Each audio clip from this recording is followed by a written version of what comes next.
On this episode, I chat with one of my mastermind members that has grown a really nice size agency. And we talk about culture. We talk about some of the things that he wish he knew about in order to scale his agency to close to 40 people and really still enjoy it and create that freedom that he wants in order rather than that prison. So let's get into the episode. I think you'll enjoy it.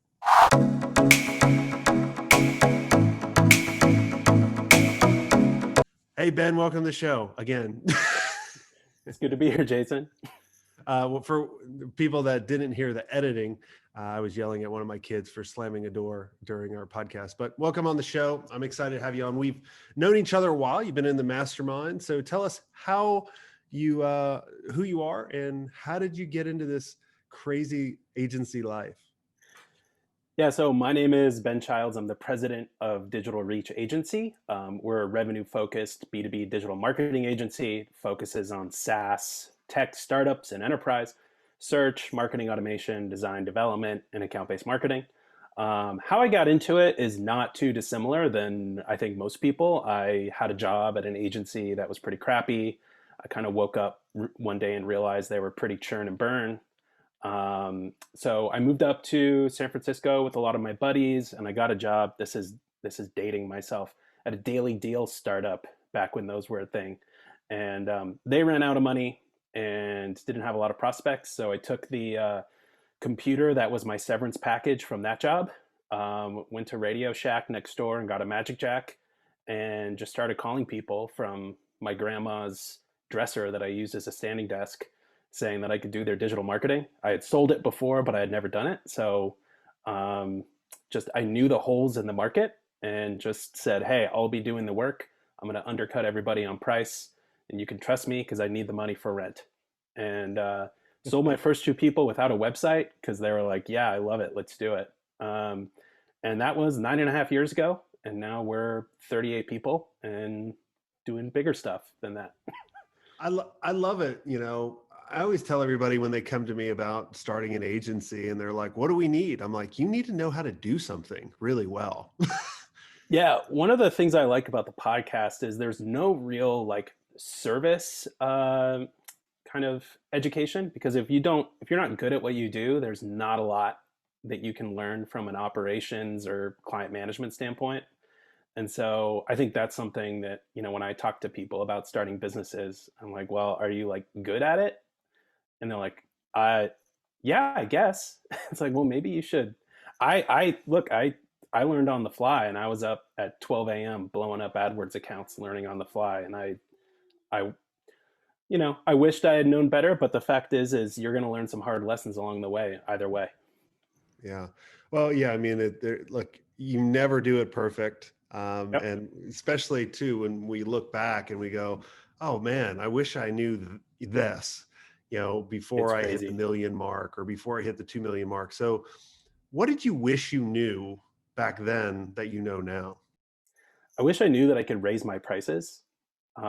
Raising prices still is terrifying, but I hired a director of sales from a bigger agency, gosh, like 5 years ago. And the first thing he did is just like double my prices. And I was like, that's scary. You can't do that. And he just goes, just shut up then. Just watch this. And honestly, people took us more seriously. We started getting more kind of rarefied clients and got taken seriously at the table. And we've just found that raising our prices, you don't want to make it too necessary due to expense creep, but just kind of the more we charge, the more seriously people take us. And you get to the clients who expect that and expect to get longer contracts and expect to have, a more gentlemanly relationship than a lot of the riffraff that you're going to get undercutting everyone's prices. Well, yeah, I mean, I was kind of like you in the very beginning. It's like I was on a race that I didn't want to win, a race to the bottom. Where I'll be like, oh, like you said, I'll undercut anybody just to make Yeah. rent. But I feel that a lot of times you have to do that in the very beginning in order to really kind of cut your teeth to figure out. It's kind of like, I always use it as like a buffet. Like you got to try out all this stuff, but it's almost like figuring out which buffet to try. Like you remember when you're in college or real Yeah. young, you go to like like $5 all you can eat buffet, and then like you would leave feeling really, really bad. Yeah, it's well, you don't know how to do it. And I know you had someone on a while ago who I think they were doing PR. Remember that person who like bought a warehouse to like ship a bunch of stuff, and it was insane. And she knew what she was doing, and she's like, I started off boutique, and I started off charging huge prices because we were good. And I started off like many people, kind of owning a job, being like, I guess I'm doing this now. And I was 23, 24, whatever it was. So it's been a ride. It's amazing looking back. Yeah. And now with a team of almost 40 people, a lot of times, probably looking back too, and some people listening are like, man, that just seems like a lot of headache. And I remember kind of thinking back, even when you have, because I looked at it in phases, right? And you probably look at it in phases as well. Like you have 5 people and they're all reporting to you, and it's overwhelming. And then you start getting up to the 10 and they're still all reporting to you. And you're like, how do people do it with more people than this? So what would you tell your old, like, did you go through that situation? What happened was, is about a year and a half on, I brought on a couple buddies who were just kind of looking for either one of them had gotten cut from minor league baseball. One of them was a professional poker player looking for an additional revenue stream.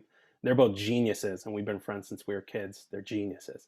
And I brought them on, and we ended up kind of doing it together. And so I had a pretty good team from day one in terms of people that could handle stuff. So I would say that the issue for me is they do still handle stuff, but and this gets into culture, but talking to the 37th or 38th person here, I just can't handle their problems. I and I'm such a people person, and I just radically validate people, which I think comes across to clients and it comes across to employees too. But you get to 38 people and you kind of have to focus what your time is on and be okay delegating to other people. And I know there was a person who was afraid of us hiring someone over him. And normally I would have been on like a 2 hour call with them, saying it's all going to be okay. But, you're at 38 people and I told you earlier, our biggest client raised their spend to a lot of money with us. And I can't spend 2 hours on the phone with this person talking about their job. They're either going to leave or they're not. And that seems cold, but it's not, because I have people that deal with that and I need to delegate to them, and they're very good at their job and they're better at that than I am. But choosing where to spend your time just becomes more and more imperative, because I just love talking to everybody. It just makes me feel good and doesn't make me any money. Yeah, there's like a mind shift that I feel you go through when you really truly start scaling, where you go, well, I could do it this way and I could do it myself and save money. But then you're like, well, but all my time is in this, Yeah. versus just outsourcing it or bringing on someone to go do that, where you might make a little less profit, but Mhm. at the end of the day, you're trapped. Yeah. I think of the book Built to Sell, where he talks about owning a job, and he talks about almost like he talks about the difference between an entrepreneur and someone who has an entrepreneurial seizure. A lot of people that start agencies have an entrepreneurial seizure where they're just like, I'm going to do my own thing. And then you end up owning a job. And the fact is he says it's better if you don't know how to do the thing you're doing. I have that benefit. This world passed me by. I'm a caged lion who forgot how to hunt. My partner, who's a genius, is deep in a lot of this stuff with clients. And that's something that I've worked on, because he needs to work on other stuff, but he keeps getting pulled back in because as our clients go up and he just gets better and better at this, we need to take a step back and work on processing and scaling. And it could be difficult because it's always easier to just say, I'll do more myself. Great, I'll do it. And it's a tough mindset. And also, you just have to make that decision over and over again. It doesn't just happen once. So when did you start realizing the role that you needed to kind of transform into in order to really scale the agency? Probably just recently. It took me a very long time to get out of. I'm still very involved in sales, but took me a very long time to get out of every fine detail of sales, and that was a process. I think you remember you posted to the group Marty chiding me in his legendary Oh, beatdown. I remember that day. I was like, oh, wow. I again, I just love to love. If you're listening to this, so I interviewed a salesperson who I just loved, and we had a great time at like an arcade in Seattle, and it was great. And I was telling the group I was so excited, and I just did not do my due diligence. And Marty from Bad Rhino just gave a 15-minute just tongue lashing, and I just sat there and took it because he was right. It was out of Um, love too. it was honestly, he was like apologizing. I was like, no, this is great. This is why I'm Yeah. talking to He other did agency he did owners. call me like after. He was like, "Man, I kind of feel bad." I was like, "No, no, no." I was like, "Look, that's why we're all in the mastermind to hear the honest truth. It's not all sunshine and rainbows." Well, and Jason, I think I'm super transparent and super honest. So I'm not there defending myself, saying that what I did is amazing because I have an ego. It was very educational. But to that point, I ended up having another sales director come in that was at a different agency. I actually think it's valuable that they weren't sales focused before. I like to see my sales team as almost more like project managers, kind of, that are just like very consultative and then getting our subject matter experts involved. That can end up being a little bit more expensive, but you just show people that you're the real deal. And so that's only recently happened. And so if you're talking about what role I fill, I'm kind of learning that every day. Being an entrepreneur, you can wake up in the morning and just stare into the abyss and you could do anything, which is kind of awesome, but kind of terrifying. So I'm learning more about culture. I'm learning more about process. I'm learning more about integrating the 39th and 40th person. I'm learning more about finances. You know, you can you can be at a premium and lose money. You can be dirt cheap and make money. Um, what happens on the back end matters. So I'm learning more about that. I've I'm trying to shed my kind of fun character that I play, where I'm just ignorant of the day to day business and just here for fun. Because if you're down 10% at a million, yeah, it's a little bit. If you're down 10% at 4 million, that's a lot.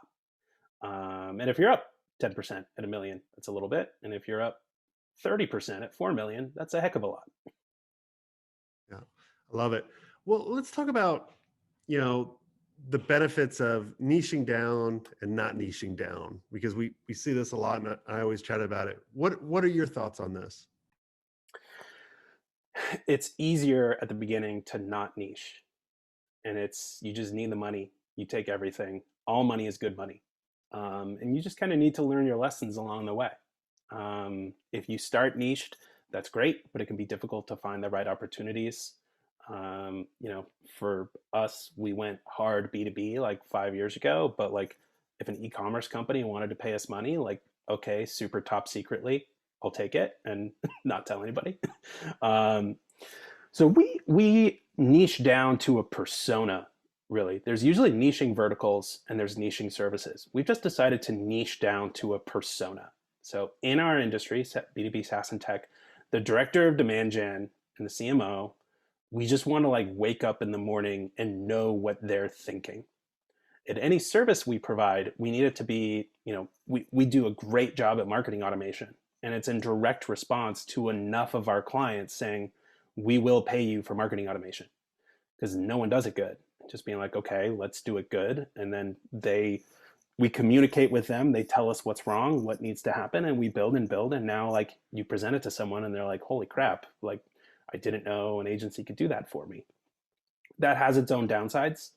Um, the Chris from rankings.io, we always joke that he does SEO for personal injury lawyers that are 40 that have two kids that live in this specific zip code, and he charges a heck of a lot of money. And he probably doesn't have to worry about the utilization rate of different people and stuff like that. But there's benefits to some niching. As we've seen, it's definitely a differentiator. So we're not entirely a Me Too agency. And there's benefits to doing a lot because you can fulfill needs. And, I mentioned the client that's spending a lot of money. I can pivot a lot of different ways to make sure that they're getting value. So last year, our churn rate was positive, just because of upsells and various people getting involved. But you have to, this is one of the reasons why I'm trying to get a better handle on the back end and the finances, is you run a little thinner. um, we're awesome at chat, but it's like, okay, do I capitalize that department to basically get ready to go out of the gate? Do I make it run on its own revenue? All of a sudden you have several little digital agencies that you need to be an entrepreneur on.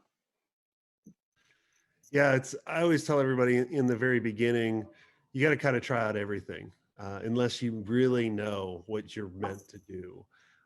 And then even as you do it for years and years, and you see a lot of the bigger agencies doing this, they become the masters for that vertical or that horizontal niche, and then they start creating other practice areas from Yeah. that, Yeah.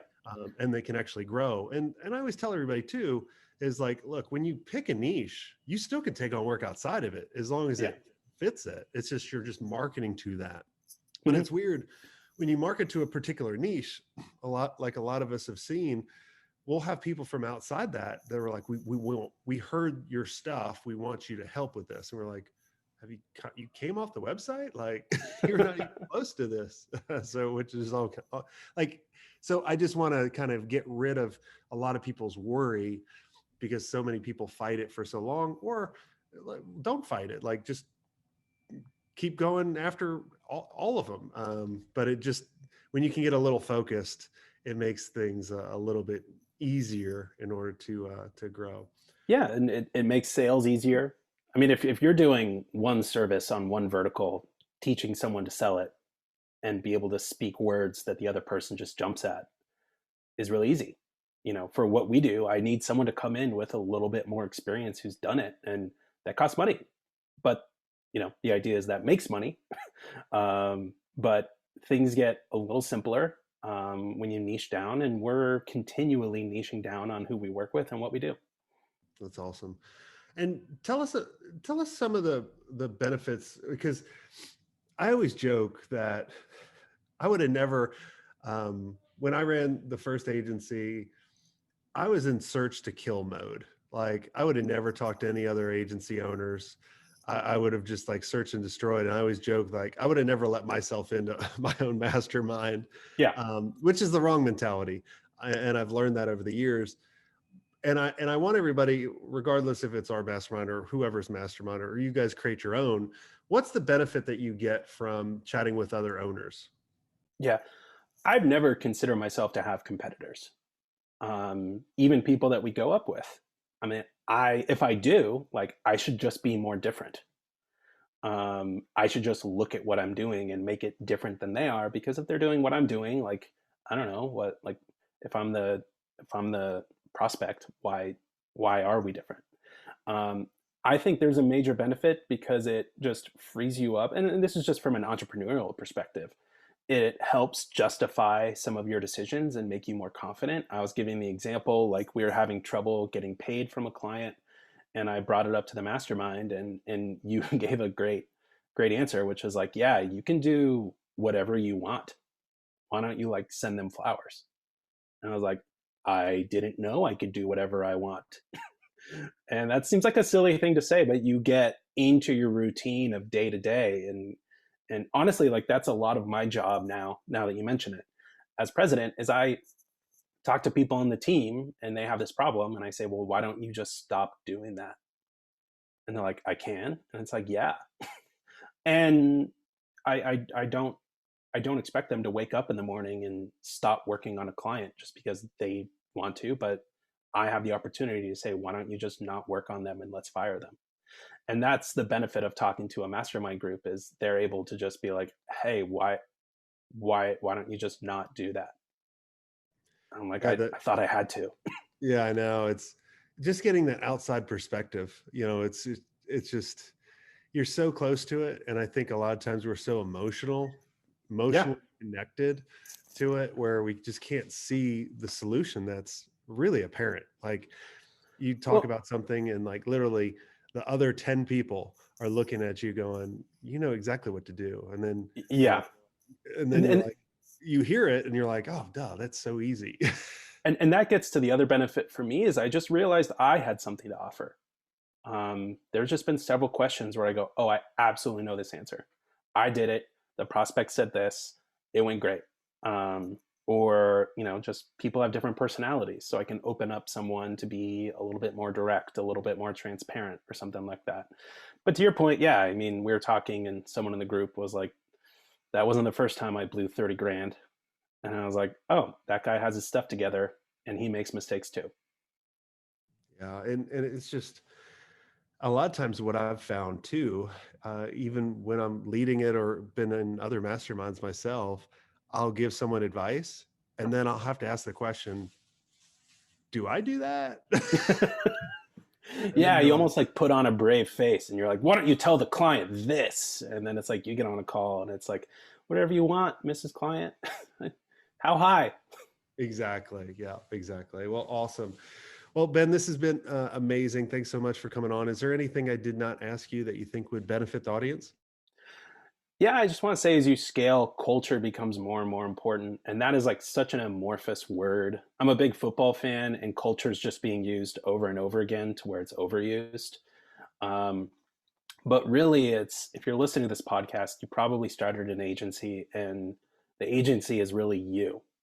And the goal of culture is to just scale that out to where people make decisions you would make. They act in ways that are congruent with how you would act, even if it's not exactly how. It's to where, the 39th and 40th person can come into oh, this is how this works. And it's different than my previous agency. And it gets to everything in your agency from employee experience perspective that clients can tell that you have a great culture and your client wants to be there. So that's something that I'm really working on. And I've just found it more and more important because when you do that, all of a sudden employees give you the benefit of the doubt. All of a sudden employees buy in and want to help. You throw out a goal and people use their creativity to help you. And it's not an adversarial relationship. They're part of something. So that's something that I'm working on and I've seen the value of. And um, maybe next time we talk, I'll give you an answer as to how I found it. Oh, that's awesome. Well, I mean, it's always accidental. And I always tell everybody as you're building your culture, it's what you believe in. And you have to figure out like and let everyone on the team know, where you're going and why. And that gives them the power in order to make those decisions. And it's great to, see you figuring that out. And that's why you've come so far along is like you know what to focus on now and you've Yeah. been focusing on it. And that's great. You also have to pay attention to your habits, kind of, how you live your days, how you live your life. And so for me, I've had to really guard because scaling, you can just like, oh, just work more, or oh, sorry, you're gonna have to work the weekend, and you start building those habits, and that just quickly becomes how things are done and expectations. And so you really have to be on guard for getting in front of the right habits and taking a stand and be willing to lose a client or be willing to give someone grace for screwing up. And you learn it when you learn it. Exactly. Well, awesome. Well, thanks so much, Ben, for coming on. And if you guys enjoyed this episode and you want to be surrounded by amazing agency owners on a consistent basis where we can see the shit that you can't see and we can help you along and so you can scale a little bit faster and have a lot of fun doing it, I want to invite all of you to go check out digitalagencyelite.com. This is our exclusive mastermind where it's only for experienced agency owners. So go to digitalagencyelite.com. And until next time, have a swank day.